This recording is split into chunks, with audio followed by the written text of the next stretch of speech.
¿Cómo están?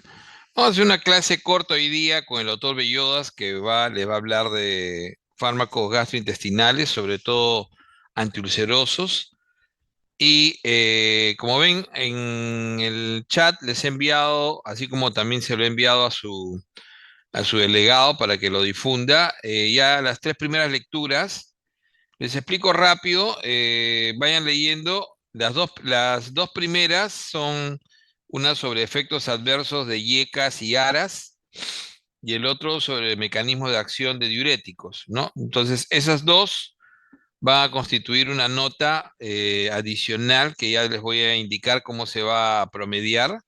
Entonces, coordinaremos un control un control sencillo, no va a ser un examen, van a ser obviamente 20 preguntas, pero directas como control de lectura. Y además ya les voy adelantando precisamente respecto a esta clase sobre fármacos antiulcerosos, ¿no? Mecanismo de acción de fármacos antiulcerosos, muy sencillas, pero que son necesarias, muy actualizadas al 2024 del Up to Date, que me gustaría, y ya en unos momentos más tarde les voy a enviar anticoagulantes, que es importante. Entonces, esas otras dos constituirían las dos lecturas básicas de esta parte, de esta segunda parte, ¿ya?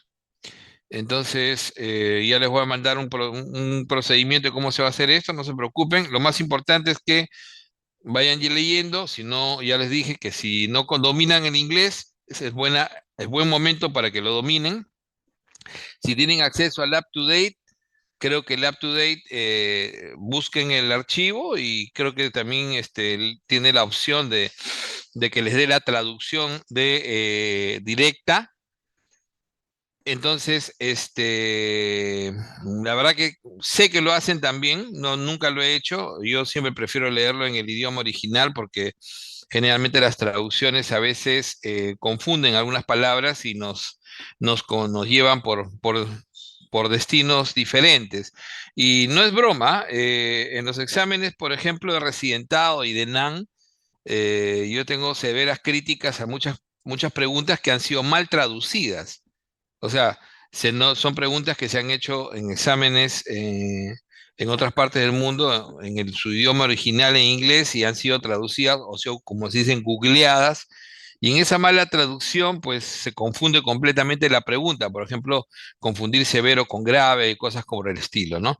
O utilizar, por ejemplo, una famosa pregunta que se hizo alguna vez sobre asma, y la respuesta era albuterol, cuando sabemos que en el Perú, ¿no es cierto?, lo que se utiliza es salbutamol, aunque sean lo mismo, ¿no? Aunque sean lo mismo y se puede entender, pero tranquilamente pues no es aplicable al país, ¿no? Es absurdo, es como que la respuesta para paracetamol viniera como acetaminofén. Entonces, inmediatamente te das cuenta de que la pregunta ha sido copiada de otro lado, ¿ya? Entonces, por eso le digo, siempre toda traducción tiende a tener muchos errores, ¿no? Es más, el Goodman, yo se los he pasado en inglés, pero la versión en español es buena, pero tiene severos errores, especialmente en la parte de antibióticos. Por eso les digo, acostumbrémonos a que el idioma de la ciencia es el inglés y se los voy pasando, por eso, y el Up to Date ustedes lo tienen y tienen que usarlo, ¿ya? Entonces, voy enlazando ahorita con la academia, con QXMedic, y los voy a dejar con ellos para que el doctor Bellodas transmita su clase. Vamos entonces enlazando con QX.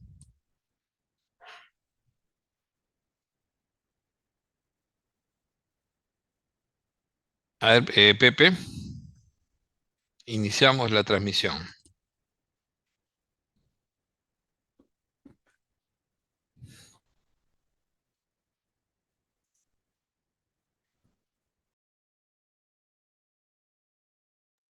¿Cómo están, chicos? Bienvenidos. Damos inicio a las clases de hoy. Soy el doctor Bellodas.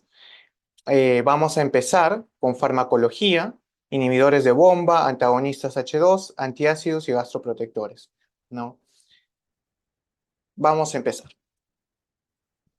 Entonces, lo primero con estos fármacos es hablar de los principales, que son los inhibidores de bomba y los antagonistas H2, que quizás por el nombre del grupo farmacológico no los conozcan, pero sí por los nombres de cada fármaco. Puede que se les haga conocidos, por ejemplo, el omeprazol, la ranitidina, por ahí en alguna vez los han podido escuchar. Entonces vamos a ver cómo es que actúan y por qué son tan importantes.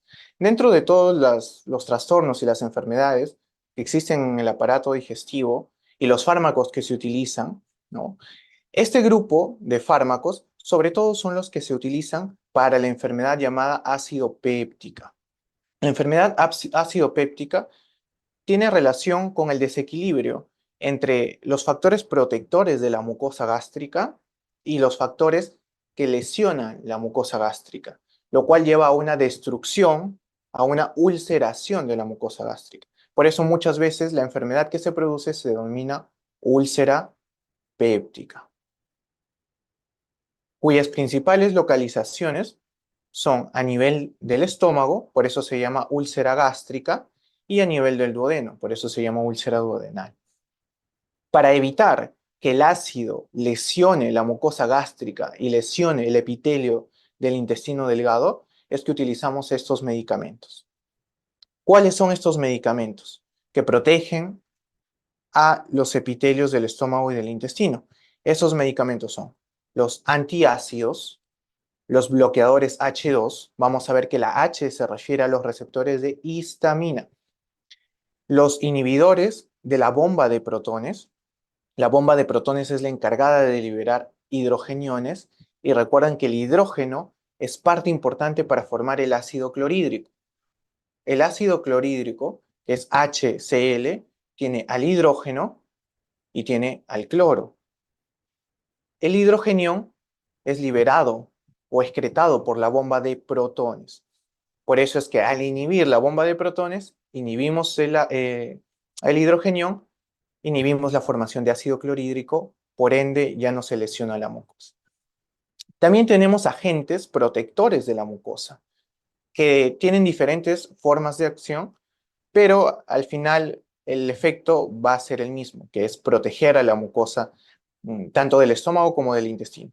Y acá tenemos el sucralfato, el misoprostol o a los componentes que contienen bismuto. Además, para esta enfermedad, cuando está en relación con un microorganismo, el principal, hablamos del Helicobacter pylori. El Helicobacter pylori eh, es un bacilo gran negativo, curvo, que vive en un ambiente rico en hidrogeniones. Entonces, se aprovecha del ambiente rico en ácido para poder sobrevivir, ya que tiene una enzima que degrada todo este ambiente, que es la ureasa. Por eso es que los antibióticos, al eliminar esta bacteria, hacen que el ambiente disminuya su acidez porque la bacteria favorecía que haya más ácido. Por eso es que también consideramos a los antibióticos, si bien no es que sea su principal indicación eh, en la enfermedad ácido péptica, ¿no? Entonces tenemos que estos son los principales. Hay otros trastornos del tracto gastrointestinal, pero en esta clase nos vamos a centrar sobre todo en los que protegen a la mucosa. Entonces, para entender la farmacología, siempre les comento que es importante recurrir a la fisiología. Si nosotros entendemos cómo funciona la secreción de ácido, vamos a entender cómo es que se crearon medicamentos para frenar este ácido. Entonces, vamos a tener que hay muchos estímulos para la secreción de ácido. Por ejemplo, uno de estos estímulos, que es muy, muy importante, es el estímulo dado por la hormona llamada gastrina. La gastrina, la gastrina va a unirse a este receptor que está ubicado en la célula parietal. No es tan importante recordar el nombre del receptor, que es el CCK2. Lo más importante es recordar que la gastrina estimula la célula parietal para liberar el ácido clorhídrico. Entonces, ese es un estímulo muy importante, el estímulo de la gastrina. Otro estímulo muy importante es el estímulo de la histamina, porque la histamina, al unirse a los receptores H2, estimula también a la célula parietal. ¿Cuál es el otro receptor importante que a veces nos olvidamos que tiene efecto en la célula parietal? Es el receptor M3 es un receptor muscarínico. Muscarínico quizás les recuerda al sistema nervioso parasimpático. Y el sistema nervioso parasimpático, si ustedes se acuerdan, tiene como principal neurotransmisor a la acetilcolina. Entonces, con lo que les he dicho, ¿cuáles son los principales estímulos para la liberación de ácido clorhídrico? Son la gastrina, la acetilcolina y la histamina. Por ello es que nosotros vamos a buscar cómo interferir en esta acción que normalmente ocurre en el cuerpo. Estos son los estimulantes, pero también hay sustancias inhibidoras. Por ejemplo, las prostaglandinas. Las prostaglandinas, vamos a ponerlo de otro color, vamos a ponerlo de verde. Las prostaglandinas, como por ejemplo la prostaglandina E2, se une a estos receptores que también están en las células parietales, y estos receptores no estimulan a la célula parietal, sino más bien la inhiben. Por eso, si nosotros usamos prostaglandinas, que ya vamos entendiendo, que van a inhibir la secreción de ácido clorhídrico. ¿Ya? Entonces, hemos visto los principales estimulantes de la secreción de ácido clorhídrico: gastrina, tenemos acetilcolina e histamina. ¿Cuál es el principal inhibidor? Las prostaglandinas. Por eso se llama a las prostaglandinas como las protectoras de la mucosa gástrica, ¿no? Son gastroprotectoras. Y acá de rojo vemos, por ejemplo, dónde actúan los distintos medicamentos. Y como estamos empezando con los inhibidores de bomba, vamos a ponerlos de otro color, con un color celeste. Los inhibidores de bomba, ¿dónde van a actuar? ¿Qué es la bomba para empezar? Todo este estímulo, que lo vamos a poner de amarillo, el estímulo de la acetilcolina, de la histamina y de la gastrina, finalmente, ¿en qué se va a expresar? En la estimulación de esta bomba de protones llamada también hidrógeno potasio ATPasa. ¿Por qué se llama hidrógeno potasio ATPasa? Porque hace que el potasio ingrese a la célula parietal y que el hidrógeno salga de la célula parietal. Ese hidrógeno, recuerden, se va a unir ¿con quién? Con el ácido, con el cloro, para formar el ácido clorhídrico. ¿Ya? Entonces, tenemos, esta es la función de la bomba de protones. Los fármacos que inhiben esta bomba son los inhibidores de la bomba de protones. ¿Qué están entendiendo acá?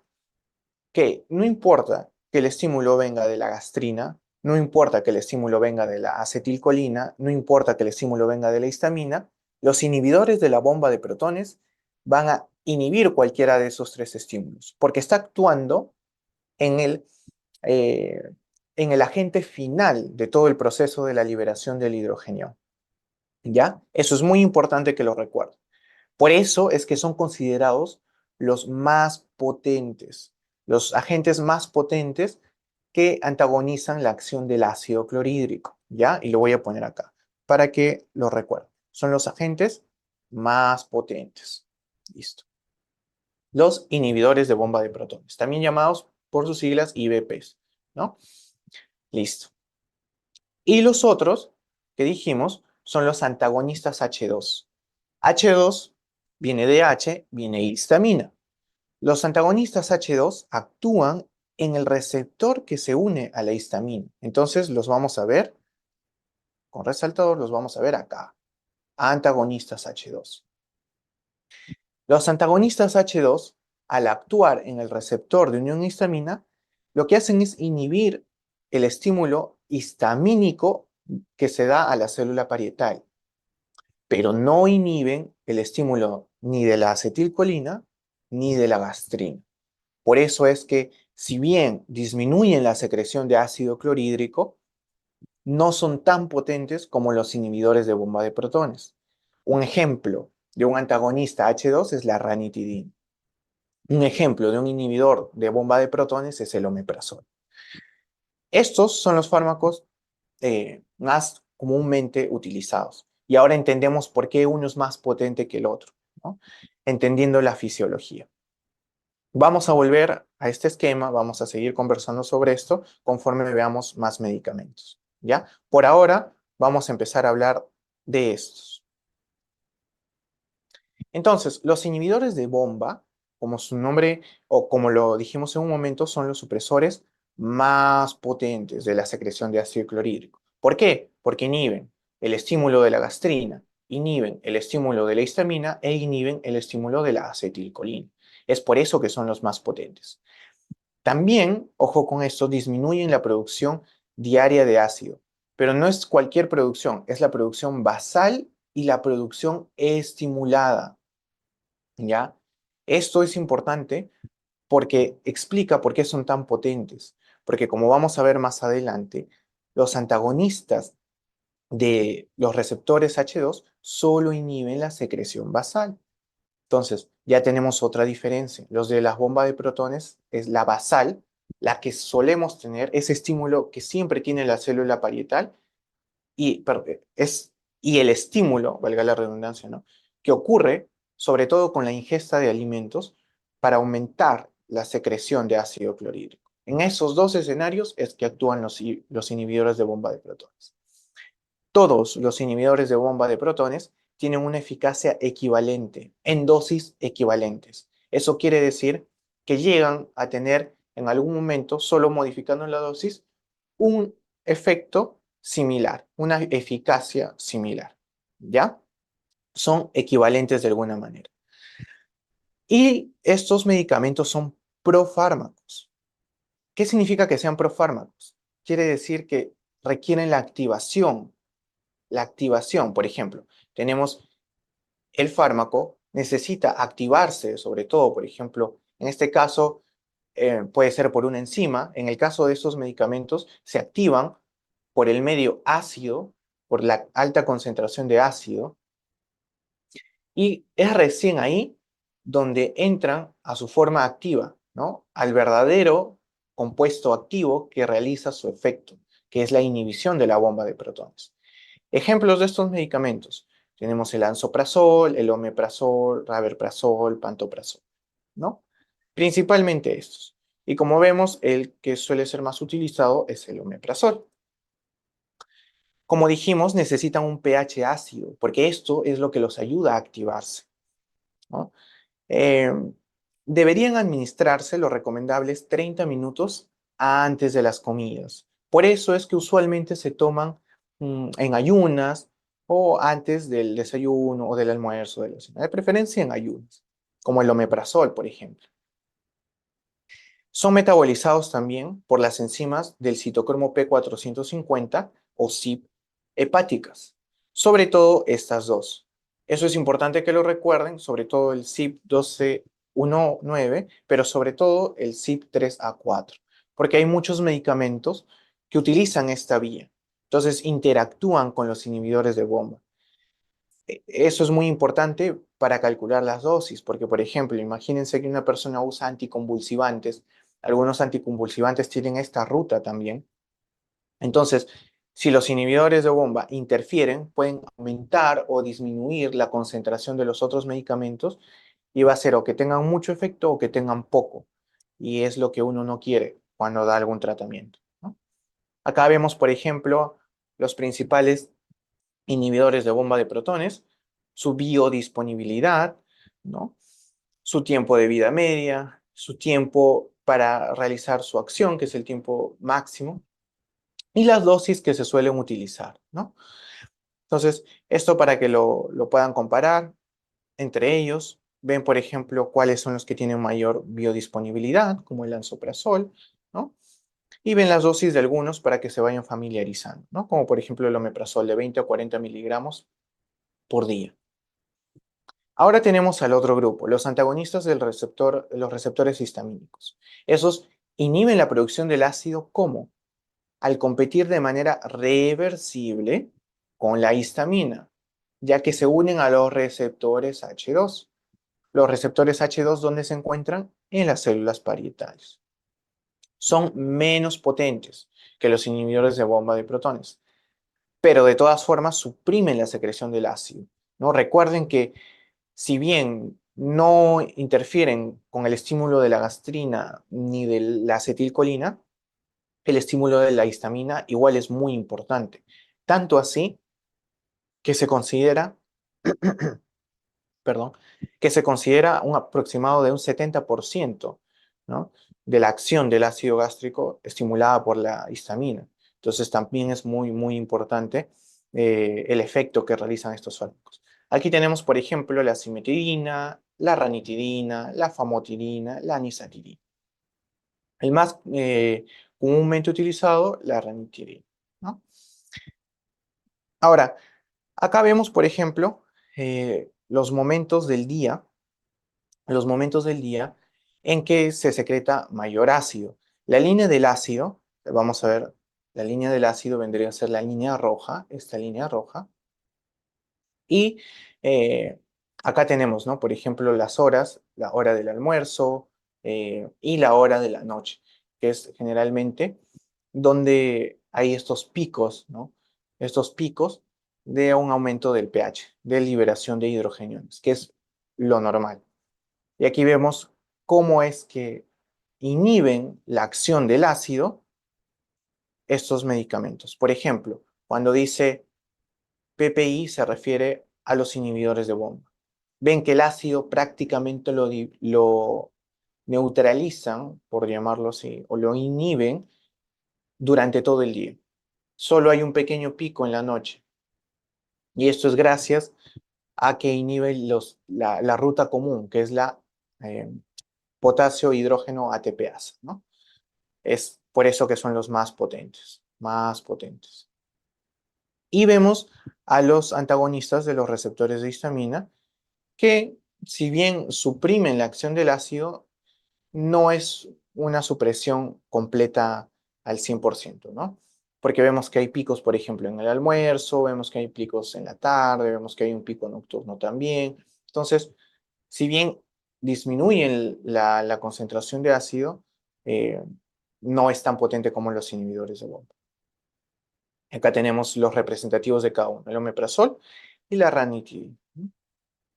Vemos acá, vemos acá eh, que, por ejemplo, para el tratamiento del Helicobacter pylori, para el tratamiento del Helicobacter pylori, un medicamento que nunca falta en los esquemas de tratamiento, porque no solo se le da antibiótico al Helicobacter pylori, sino hay que neutralizar su hábitat, se le da inhibidor de bomba, inhibidor de bomba, inhibidor de bomba, inhibidor de bomba. Todos los esquemas llevan un inhibidor de bomba, ¿no? Es la principal recomendación, ¿no? A veces se puede utilizar otra sustancia, como por ejemplo un antiácido, pero no es lo más recomendable. Lo mejor siempre va a ser utilizar un inhibidor de bomba. Entonces es importante para el tratamiento del Helicobacter pylori y también es importante para el tratamiento de la úlcera péptica, tanto duodenal como gástrica. Luego vamos a hablar un poco sobre otros medicamentos que protegen la mucosa del estómago y protegen la mucosa del intestino, sobre todo del duodeno. Son los antiácidos y gastroprotectores. Entonces, ya hemos visto la primera parte de este esquema. Hemos entendido cómo es que se produce el estímulo a la célula parietal para que pueda producir el ácido clorhídrico. Pero también vamos a ver que hay medicamentos que no necesariamente tienen que inhibir a la ATPasa o estos receptores para tener algún efecto. Por ejemplo, vamos a ver que si las prostaglandinas que vimos acá, ¿no? Acá, las prostaglandinas inhiben a través de este receptor, inhiben la formación de ácido clorhídrico. Si nosotros diéramos análogos de prostaglandinas a la persona, inhibiríamos la producción de ácido clorhídrico. Entonces, esa es la explicación del efecto de uno de los análogos de las prostaglandinas, como es el misoprostol, por ejemplo. ¿Ya? Tenemos, por ejemplo, otros medicamentos que son antiácidos. Se refiere a que se unen al hidrogenión, ¿no? A los protones que son liberados por la bomba de protones y los neutralizan. Hacen un efecto final. En relación con el ácido, lo neutralizan. No es que inhiben la bomba de protones, no confundan eso, ¿no? inhiben a los protones que ya han sido liberados. Entonces, ese es el efecto de los antiácidos. ¿Ya? Ahora, hay otros fármacos que si bien no son, no actúan directamente en la célula parietal, sí favorecen la producción de un moco que protege. Y esos son, por ejemplo, el sucralfato, ¿no? Sucralfato o la carbenoxolona. La carbenoxolona y el sucralfato lo que hacen es favorecer la citoprotección, que haya mayor producción de moco, que haya mayor concentración de bicarbonato, lo que hace es favorecer el desarrollo de esa barrera mucosa que protege de la acción del ácido clorhídrico. ¿Ya?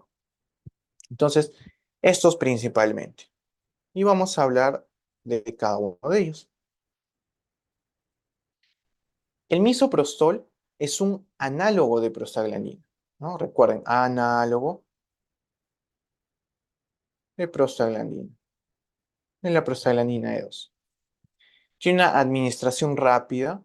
eh, bueno, en realidad llega rápido a la circulación sanguínea luego de la administración por vía oral. Es por eso que se acepta la vía oral como una de sus formas de administración. El misoprostol, en una sola dosis, puede inhibir la secreción de ácido luego de 30 minutos, ¿no? Es un tiempo relativamente corto. Es importante también tenerlo en cuenta. Alcanza un punto máximo más o menos a la hora y media de administrado el misoprostol. Y el efecto de inhibición, perdón, de la acción del ácido clorhídrico es de aproximadamente 3 horas. ¿Ya? ¿Cuál es el problema con el misoprostol? El misoprostol no se absorbe tan bien cuando uno ingiere alimentos. Eso es muy importante que lo recuerden. Vamos a colocarlo con resaltado. Entonces, si nosotros ingerimos alimentos o pensando, a ver, si yo tomo un antiácido, voy a tener más efecto porque tengo una prostaglandina y tengo un antiácido, no necesariamente. Más bien es todo lo contrario. Los antiácidos reducen, reducen la absorción del misoprostol. ¿Ya? Reducen la absorción del misoprostol. Los alimentos reducen la absorción del misoprostol. Por eso es que se debe ingerir sin alimentos, se debe ingerir sin otros antiácidos agregados, y el misoprostol tiene una excreción principalmente renal, ¿ya? Una excreción renal. Así que hay que tener mucho cuidado con los pacientes que tienen falla renal crónica. ¿Qué inhiben? La secreción basal, ¿no? Inhibición de la secreción basal, principalmente la secreción basal. Una parte también de la secreción estimulada, pero sobre todo la secreción basal, ¿ya? La dosis aproximada es de 200 microgramos, unas 4 veces al día. ¿Cuáles son los efectos adversos? Los efectos adversos son, por ejemplo, la diarrea, el dolor abdominal, o también están contraindicados en el caso de enfermedad inflamatoria intestinal, como la enfermedad de Crohn o la colitis ulcerativa, ¿no? La colitis ulcerativa. Está contraindicado para prevenir úlceras por AINES. ¿En quiénes? En mujeres en edad fértil. ¿Por qué? Porque el misoprostol puede producir aborto. Así que cuidado con la administración de misoprostol en mujeres en edad fértil. Pueden producir un aborto eh, y puede llevar a complicaciones importantes en la gestante. Por eso es que está contraindicado en el embarazo. El sucralfato realiza su acción formando una barrera de citoprotección que va a cubrir la mucosa tanto del estómago, la mucosa gástrica, como la mucosa duodenal, protegiéndola de la lesión producida por el ácido clorhídrico. Entonces, forma como una pequeña capa, ¿no? Como una cubierta de sucralfato. El sucralfato en realidad está formado por el octosulfato de sacarosa y el hidróxido de aluminio. Lo que forma es un polímero viscoso, es esa capa que protege. Se adhiere a la mucosa y se adhiere a la mucosa ya lesionada, es decir, a las úlceras, y protege por aproximadamente 6 horas. Se puede dar por vía oral y 2 a 4 veces al día. Por eso es muy preferido a veces en pacientes hospitalizados. Generalmente se recomienda que se consuma de 30 a 60 minutos antes de los alimentos, ¿no? Y es activado por el ácido. Por eso es que si uno da antiácidos, disminuye la acción del sucralfato. No hay que dar antiácidos con sucralfato. El problema con esta capa viscosa es que puede evitar la absorción de otros medicamentos, como la fenitoína, que es un anticonvulsivante, la digoxina, que es un antiarrítmico, la cimetidina, que viene a ser un antagonista H2, el ketoconazol, un antifúngico, las quinolonas, que son antibióticos, ¿no? Y también puede, como es una capa mucosa, favorece que los pelos se peguen a la mucosa gástrica y forman bolas de pelos, que es un término vulgar para referirnos al término médico correcto, que es un besoar, ¿no? Bolas de pelos, que pueden llevar incluso a obstrucción intestinal. Los antiácidos principales son el bicarbonato de sodio, el hidróxido de magnesio y el hidróxido de aluminio. Se administran de forma oral o sobre todo en suspensión. Es una suspensión que se recomienda sobre todo una hora después de los alimentos y dura aproximadamente 30 minutos. El problema viene a ser con los iones que tienen en sus compuestos, ¿no? Por ejemplo, si es que tienen calcio, ¿no? Vamos a ver que pueden producir hipercalcemia o pueden llevar a insuficiencia renal. En el caso del, por ejemplo, el hidróxido de aluminio, puede producir o favorecer el desarrollo de osteoporosis. Y además interactúan con otros fármacos. Dijimos que los antiácidos, por ejemplo, no se deben dar con sucralfato, ¿no?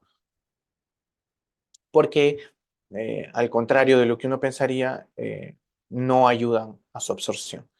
Entonces aquí tenemos los principales antiácidos, ¿no? Vamos a ver el hidróxido de aluminio, de magnesio, el carbonato de calcio, eh, y vamos a ver la capacidad neutralizante de cada uno. Por ejemplo, vemos que el Riopan Plus de doble potencia va a ser el considerado el más potente, ¿no?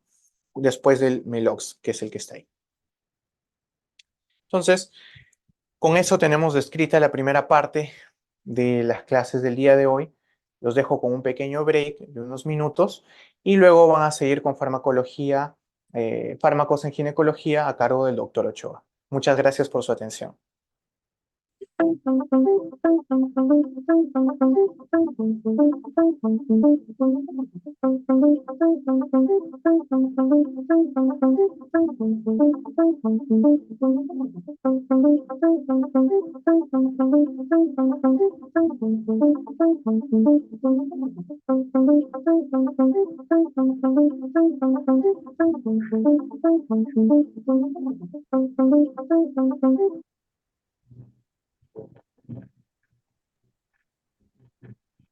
Ok, muchachos, entonces los dejo con el trabajo que les he encargado.